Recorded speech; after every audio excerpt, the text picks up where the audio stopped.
Standard 10th के तालिब इल्मों, आज मैं आपसे फिर मुखातिब हूँ और आज जो है आपका उन्वान है, टॉपिक है कौल का पास।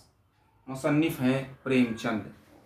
प्रेमचंद के मुतालिक आपने 9th में भी पढ़ा था, नादान दोस्त, उनकी कहानी, और प्रेमचंद के मुतालिक भी हमने आपको जानकारी दी थी कि 31 जुलाई 1880 ईस्वी को प्रेमचंद बनारस ज़िला के एक छोटे से गांव लम्ही में पैदा हुए थे और 8 अक्टूबर 1936 ईस्वी को आपका इंतकाल हो गया था।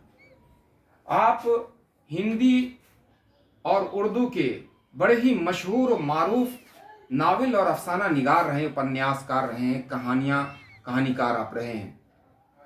आपके बहुत सारे उपन्यास, बहुत सारे नावल मंजर आम पर आ चुके हैं और उसमें आपके माहौल का अक्स हमें साफ साफ दिखाई देता है। आज जिस कहानी को हम लोग पढ़ने जा रहे हैं प्रेमचंद के, वो है कौल का पास, यानी जो वादा कीजिए उसको पूरा कीजिए, ये कहानी है। और एक बात मैं अर्ज कर देना चाहता हूँ आप तमाम तालिब इल्मों से कि जो चीज़ निसाब में हमें दी जाती है, इसमें बड़े बड़े मशावरती टीम में बड़े बड़े लोग, बड़े पढ़े लिखे लोग उसमें शामिल होते हैं और जो टॉपिक उसमें दिया जाता है वो उसमें बहुत सोच समझकर विचार करने के बाद ये टॉपिक, ये उन्वान इसमें दिया जाता है। मतलब ये होता है कि जो क़ारीन हैं, जो पढ़ने वाले हैं, जो समझने वाले हैं, तालिब इल्म हैं, वो तालिब इल्म इस कहानी को पढ़ने के बाद जो है इस कहानी से सबक हासिल करे और उसको अपनी ज़िंदगी में अमली तौर पर उसको लाने की कोशिश करे। इसमें दो बातें इस कहानी में बताई गई हैं। एक तो ये कि जब कोई आदमी दुश्मन हो लेकिन वो बहादुर हो तो बहादुर की इज्जत की जाए, और एक दूसरी बात ये बताई गई कि जो वादा किया जाए अगर जान पर भी बन पड़े तो जान पर खेलकर अपने वादे को पूरा किया जाए। यही कहानी का लब्बे लबाब है। इसमें इस कहानी में अकबर बादशाह और राणा प्रताप के दरमियान जो है जंग हुई थी और इस जंग में जो है राणा प्रताप का जो फौज था, उसका फौजी जो कमांडर था रघुपत, वो रघुपत अकबर के नाक में दम कर रखा था अकबर की फौज का। लिहाजा राणा प्रताप तो कहीं छुप गए थे और ये रघुपत जो था ये भी बार बार अकबर की फौज पर ये हमला किया करता था। अकबर ने इस बात का ऐलान कर दिया था कि अगर कहीं उसको देखा जाए तो उसको पकड़कर हमारे सामने हाजिर किया जाए, इस बात का अकबर ने ऐलान कर दिया था। लिहाजा इसी ज़िम्न में उसके घर पर भी पहरे लगा दिए गए थे। किसके घर पर? रघुपत के घर पर। रघुपत कौन था? राणा प्रताप का सिपह सालार था। एक मर्तबा की बात है कि ये अफवाह उड़ा दी गई कि रघुपत का बेटा बहुत सख्त बीमार है। ये बात कानों कान रघुपत तक भी पहुंच गई, रघुपत तक पहुंच गई कि उसके बेटे की तबीयत खराब है और वो आखिरी मरहले में है और उसकी ये ख्वाहिश है कि उसका वालिद जो है उससे आकर के मिले।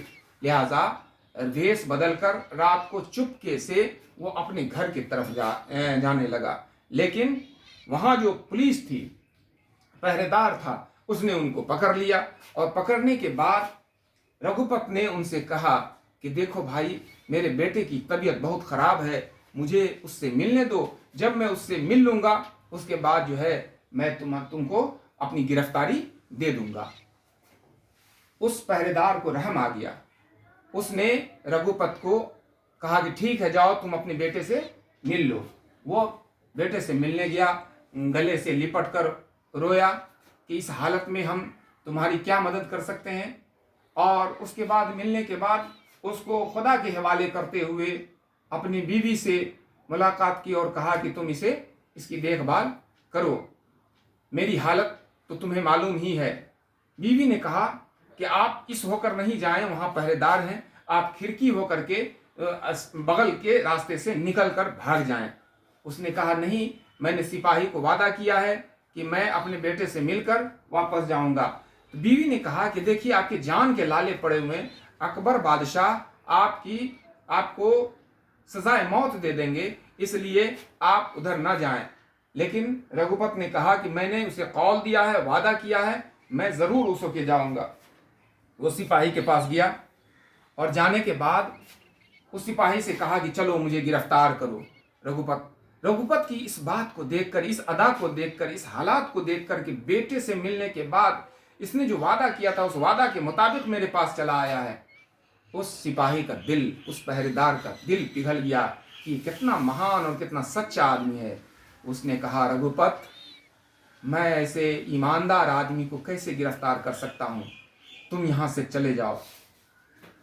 रघुपत ने कहा कि इस का बदला जिंदगी में कभी अगर मौका मिला तो मैं जरूर अदा करूंगा। और रघुपत वहां से चला गया।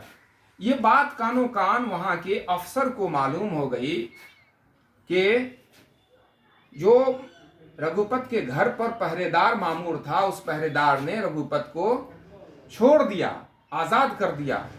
इसलिए उस अफसर ने उस सिपहसालार, उस पहरेदार को वहां पर गिरफ्तार कर लिया और गिरफ्तार करके जेल में बंद कर दिया। ये बात रघुपत को मालूम हुई तो रघुपत जो है वो फौरन उस सिपहसालार के पास पहुंचा और कहा कि नहीं नहीं, इस पहरेदार को आप आजाद कर दीजिए, क्योंकि मैंने वहां से भाग गया था, इसको आप आजाद कीजिए, मैं हाजिर हो गया हूं। इसलिए कि उसने सोचा कि हो सकता है कि पहरेदार को मेरे वजह कर कहीं सजाए मौत न दे दी जाए। तो वो हाजिर हो गया। उसको वहां पर हाजिर होने के बाद पहरेदार और दोनों, इस सिपहसालार रघुपत को भी और पहरेदार को भी, दोनों को गिरफ्तार कर लिया वहां पर सिपहसालार ने। जैसे ही ये बात अकबर बादशाह को मालूम हुई तो और फांसी का वक्त जो मुकर्रर हो गया और दोनों को अब गले में रस्सी डालना ही था कि उसी वक्त एक टाप सुनाई देती है और जोरदार आवाज के साथ जो है वो अकबर बादशाह की गाड़ी वहां से गुजरती है। गाड़ी नहीं बल्कि हाथी पर सवार होकर के, और उसके लाल लश्कर घोड़ों पर सवार होकर के वहां आते हैं और ये कहते हैं कि रुको, ठहर जाओ।